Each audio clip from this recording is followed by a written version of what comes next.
Hello guys, welcome back. आज की video में हम बात करने वाले हैं IPv4 के बारे में। ये जो है एग्ज़ाम के पॉइंट ऑफ व्यू से IPv4 और IPv6 दोनों बहुत ही इम्पॉर्टेंट हैं और आगे चल के भी ये चीज़ें आपके लिए इम्पॉर्टेंट हैं यदि आप IT फील्ड में रहते हैं तो चलिए फटाफट से बात कर लेते हैं इसके बारे में। IP का फुल फॉर्म है इंटरनेट प्रोटोकॉल, ठीक। और वर्ज़न 4 है ये क्या करता है, जैसे कि हम किसी को चिट्ठी भेजना चाहते हैं तो उसके लिए सबसे ज़्यादा ज़रूरी है कि हमारे पास उस बंदे का एड्रेस हो।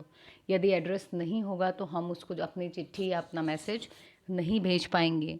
वैसे ही जब हमारे जो भी मैसेज होते हैं तो आपने देखा होगा कि वो पैकेट्स के फॉर्म में जाते हैं। हमने इसी प्लेलिस्ट में पैकेट स्विचिंग, सर्किट स्विचिंग भी डिस्कस किया है, उस पर भी वीडियोज़ हैं। तो जब पैकेट जो रहता है वो सोर्स से डेस्टिनेशन की तरफ जाता है, सेंडर से रिसीवर की तरफ, तो उसको पता कैसे चलता है कि भाई रिसीवर कौन है? आईपी एड्रेस से। तो ये जो वर्जन 4 वाला आईपी एड्रेस था, इस समय क्या था, बहुत कम कंप्यूटर यूज़र्स थे। अराउंड 1980s की बात है ये। तो उस समय ज़्यादा नीड नहीं थी, ठीक है, ज़्यादा नीड नहीं थी। तो तब उन्होंने जितने उनको एड्रेसेस की नीड थी उसके अकॉर्डिंग ये जो IPv4 था ये बहुत ज़्यादा एड्रेसेस होल्ड कर रहा था, ठीक।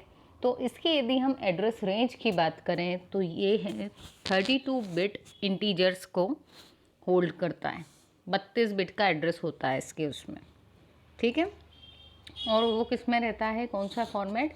Hexadecimal notation. मोर कॉमन जो फॉर्मेट्स हैं वो होते हैं डॉटेड क्वाड, डॉटेड डेसिमल। आगे हम इसी में एग्जांपल देखने वाले हैं। तो यहाँ पर क्योंकि 8 बिट के 4 ऑक्टेट बनते हैं तो 8 चौक 32, टोटल 32 बिट्स बनती है। तो 8 बिट जो रहती है वो रेंज करती है 0 से 255 तक में। तो यहाँ देखिए ये दिया हुआ, जैसे 192 के बाद एक डॉट लगा है, इसका मतलब ये 8 बिट को रिप्रेजेंट कर रहा है। ये जो 0 है इसको हम अलग 8 बिट से रिप्रेजेंट कर सकते हैं, 2 को दूसरी 8 और ये। तो टोटल 4 ऐसे ग्रुप्स बने हुए हैं जो कितने हैं, 8 बिट के। तो अब हम चलते हैं यहाँ देखें। सो यहाँ पर क्या हुआ, ये एक टेक्नोलॉजी थी या है अभी भी, बहुत जगह यूज़ हो रही है अभी भी, पर एग्जॉस्ट हो चुकी है ये। मतलब इसके सारे जितने भी आईपी एड्रेस थे वो सब यूज़ में आ चुके हैं। तो अब अगर हम नई डिवाइस को यूज़ करेंगे तो हमारे पास IPv4 में एड्रेस रेंज ख़त्म हो चुकी, ठीक है। तो अब ये एक अंडरलाइंग टेक्नोलॉजी है जिसके कारण हमारी डिवाइसेज एक दूसरे से कनेक्ट करती हैं। जब भी हम किसी डिवाइस को एक्सेस करते हैं इंटरनेट के थ्रू तो उसको एक यूनिक नंबर मिलता है, वो होता है एक न्यूमेरिकल आईपी एड्रेस, जैसे कि ये आपके सामने दिया हुआ है, ठीक है। तो जो आपका पैकेट है वो इस एड्रेस को देख के एक डिवाइस से दूसरी डिवाइस तक पहुंच पाता है, पर्टिकुलर उसी डिवाइस पर, सिर्फ इस एड्रेस के कारण। तो अब क्या है यहाँ पर, जो ये 32 बिट का जो एड्रेस था उसकी कुछ लिमिट थी, ठीक है। और इसकी लिमिट थी नियरली 4.3 बिलियन आईपी एड्रेसेस। लेकिन अब जो वर्ल्ड है उसमें बहुत सारे इस नंबर से ज़्यादा हो चुके हैं हमारी डिवाइसेस। क्योंकि यदि अब हम बात करें तो अब हमारी डिवाइसेस बहुत स्मार्ट हो गई हैं। जो नॉर्मल डिवाइसेस हैं, जो होम अप्लायंसेस हैं, वो भी स्मार्ट हैं।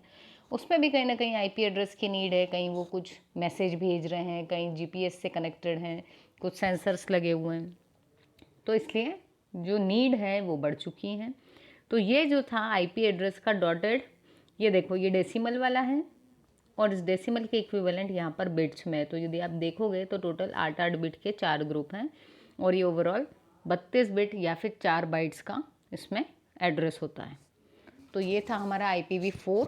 इसके बाद हम बात करेंगे IPv6 की।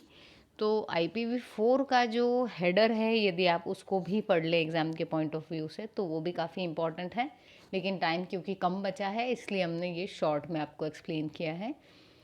तो IPv4 में सिक्योरिटी कम थी, नंबर ऑफ़ एड्रेसेस कम थे, ये सिर्फ 32 बिट को अलाउ कर रहा था, ठीक है। और इसमें चेकसम वगैरह एरर डिटेक्शन के लिए अलग से मैकेनिज़्म इसी के हेडर्स में यूज़ होता था। जबकि इन सब चीज़ों को, ये सारी लिमिटेशंस को IPv6 में ओवरकम कर लिया गया है। उसकी एड्रेस रेंज भी बढ़ा दी गई है, सिक्योरिटी भी इसके कंपैरिजन में ज़्यादा है। सो नेक्स्ट वीडियो में हम डिस्कस करेंगे IPv6 को। So thanks for watching. यदि चैनल सब्सक्राइब नहीं किया है तो उसको सब्सक्राइब करो और अपने दोस्तों के साथ भी इस वीडियो को शेयर करें। मिलते हैं अपने नेक्स्ट वीडियो में।